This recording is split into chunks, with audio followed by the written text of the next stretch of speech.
Hello friends, welcome to today's Samayal. இன்னைக்கு நம்ம today's சமையல்ல தோசை மாவு, இட்லி மாவு இல்லாத சமயங்கள்ல 10 நிமிஷத்திலே ரொம்ப சுலபமா செய்யக்கூடிய ஒரு டிஃபன் ரெசிபி தான் பார்க்க போறோம். அது மட்டும் இல்லாம கூடவே அதற்கு நல்ல ஒரு காரசாரமான சட்னியும் பார்க்கலாம். இது ரெண்டுமே செய்யறதுக்கு கிட்டத்தட்ட உங்களுக்கு ஒரு 15 நிமிஷம் தான் எடுத்துக்கும். அவ்வளோ ஒரு சுவையாவும் இருக்கும். வேலையும் ரொம்ப சுலபமா முடியும். இதை இப்போ நம்ம எப்படி செய்யறதுன்னு பார்க்க ஆரம்பிச்சிடலாம். முதல்ல அதற்கு ஒரு மிக்ஸி ஜார் ஒன்று எடுத்துக்கங்க. இப்போ இதில் ஒரு கப் அளவுக்கு ரவை, வறுத்த ரவை, வறுக்காத ரவை எது வேணாலும் நீங்கள் பயன்படுத்திக்கலாம். சேர்த்துக்குங்க. கூடவே அரை கப் அளவுக்கு தேங்காய் துருகல். அதுக்கு அடுத்ததான் அரை கப் அளவுக்கு தயிர். தயிர் கொஞ்சம் புளிச்சிருந்ததுன்னா நல்லா இன்னும் ரொம்ப சாஃப்டாக சூப்பராக இருக்கும். இப்போ இதை தேவையான அளவுக்கு தண்ணி சேர்த்துட்டு நல்லா ஸ்மூத்தாக அரைச்சி எடுத்துக்கங்க. இப்போ இந்த மாதிரி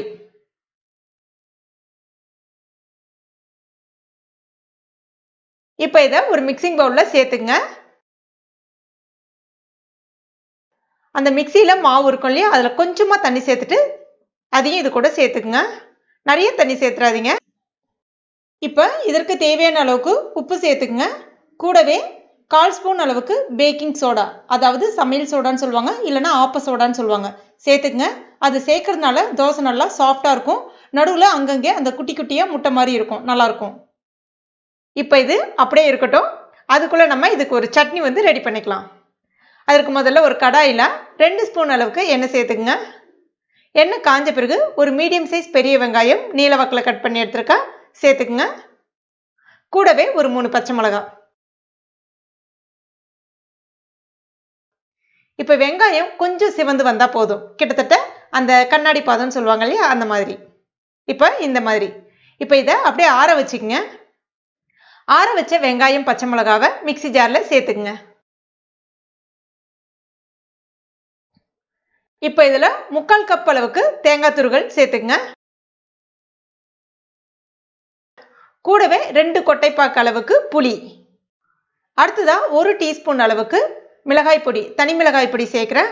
உங்களுக்கு மிளகாய் பொடி சேர்க்க விருப்பம் இல்லைன்னா 5லிருந்து 6 வரமிளகாய் சேர்த்துக்கலாம். கூடவே தேவையான அளவுக்கு உப்பு சேர்த்துக்குங்க. தேவையான அளவுக்கு தண்ணி சேர்த்துட்டு நல்லா கொஞ்சம் திக்காக அரைச்சிக்கங்க. நிறைய தண்ணி சேர்த்து அரைக்காதீங்க.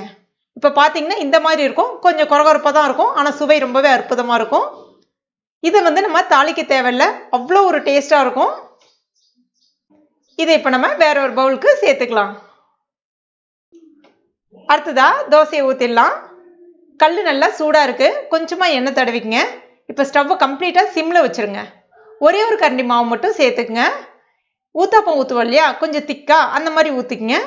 ரொம்ப மெலிசாக ஊற்றணுன்ற அவசியம் கிடையாது. கொஞ்சம் திக்காக ஊற்றினாதான் நல்லா சாஃப்டாக இருக்கும். இது கூடவே கொஞ்சமாக தேவையான அளவுக்கு எண்ணெய் சேர்த்துக்குங்க.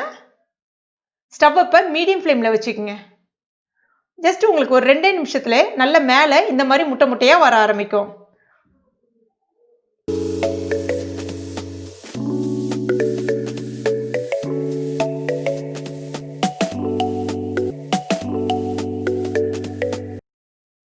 இப்போ இதை திருப்பி போட்டுருங்க. கொஞ்சம் நேரம் மட்டும் இருந்தால் போதும். அவ்வளோதான். இப்போ பாருங்கள், நல்லா சாஃப்டாக ஸ்பான்ச்சியான தோசை ரெடி ஆயிடுச்சு. கிட்டத்தட்ட இது ஆப்பம் மாதிரியே இருக்கும், அவ்வளோ டேஸ்ட்டாக இருக்கும். இதே மாதிரி எல்லா தோசையும் ஊற்றிக்குங்க. இந்த தோசை ரெடி பண்ணுறதுக்கு 10 நிமிஷம் போதும். கூடவே நம்ம அந்த சட்னி ரெடி பண்ணுறதுக்கு ஒரு 5 நிமிஷம் ஆகும். கிட்டத்தட்ட எனக்கு இந்த ரெசிபி செய்யறதுக்கு ஒரு 15 நிமிஷம் தான் எடுத்துக்கிச்சு. அவ்வளோ ஒரு டேஸ்டான ரெசிபி ஒரு 15 நிமிஷத்தில் ரொம்ப சுலபமாக செய்யலாம். குறிப்பாக பார்த்தீங்கன்னா இது பேச்சுலருக்கு ரொம்ப செட் ஆகும். டேஸ்ட்டாகவும் இருக்கும், வேலையும் சுலபமாக முடிஞ்சிடும். அதே சமயத்தில் வீட்டில் இருக்கக்கூடிய பொருட்களை வச்சு ரொம்ப எளிமையாகவும் செய்யலாம். உங்களுக்கு தேங்காய் நிறைய சேர்க்கறதுனால நெஞ்சு கறிக்கும் அந்த மாதிரி ஏதோ ஒரு ஃபீல் இருந்துச்சு அப்படின்னா மாவுலையோ இல்லைன்னா சட்னிலையோ ஒரு சின்ன துண்டு இஞ்சி சேர்த்துட்டு நீங்கள் அரைச்சிங்கன்னா சரியாக இருக்கும்.